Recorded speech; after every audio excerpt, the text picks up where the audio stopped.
So my name is Vanessa Cowling. I've been to the Tankwa before, and it was a place I really wanted to come back to. So I'm working in a cameraless way.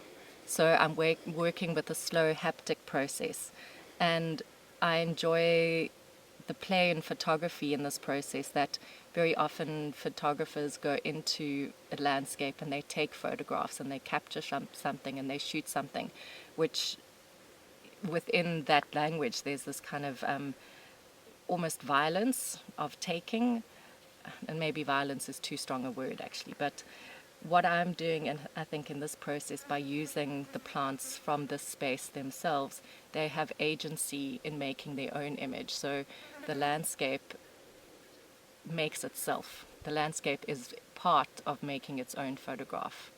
And I enjoy that reciprocity of working together with the space to create its image. And the processes that I'm working with, I work sustainably.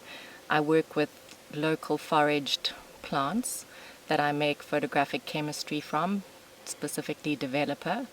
I work with old redundant film and photographic paper that would go into the landfill. So essentially it's dead. And I'm very excited about how the plants bring that redundant dead waste back to life. So there's an environmental aspect to the work I'm doing, but there's also a consideration of lifespans around beginnings and endings, life, death, mortality, and how that connects us to the idea of grief, both personal and how that connects to a world in environmental crisis.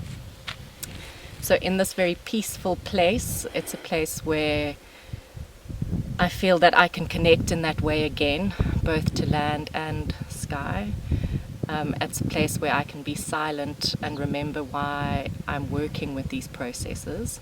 And it's a place where I can come back to the essence of why I'm making this work. So that's very, very special for me. The site that I'm working at is not necessarily going to be the site where I'm presenting the work. That's obviously in process, but I needed to find a place where, because it's not only about the land and the sky, in order to actualize these processes I need sun, but I also need shade in order to stop the processes from happening. So it's this dance between presenting the work to the sun, retreating to the shade, working very carefully with the limited water sources that I have. And so there's this dance between these different elements.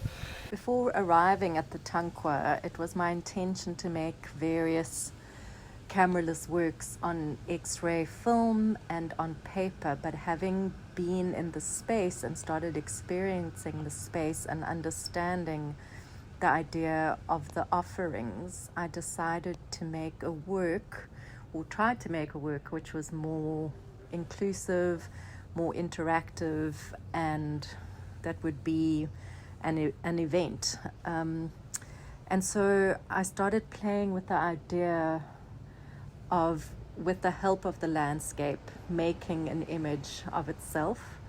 I was inspired when we went on our solitary walk, the drive before the sun came up in the morning, and looking at the silhouettes of the mountain, and then watching and experiencing the sun come up behind the mountains in the east.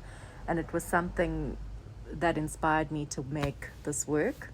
And I kind of made this imaginary landscape with various pieces of X-ray film that I stitched together with masking tape, and then with the help of Kim, who made this beautiful, beautiful frame. Color, the steel was the same color, the rusted steel, the same color as the kind of metallic rocks on the ground.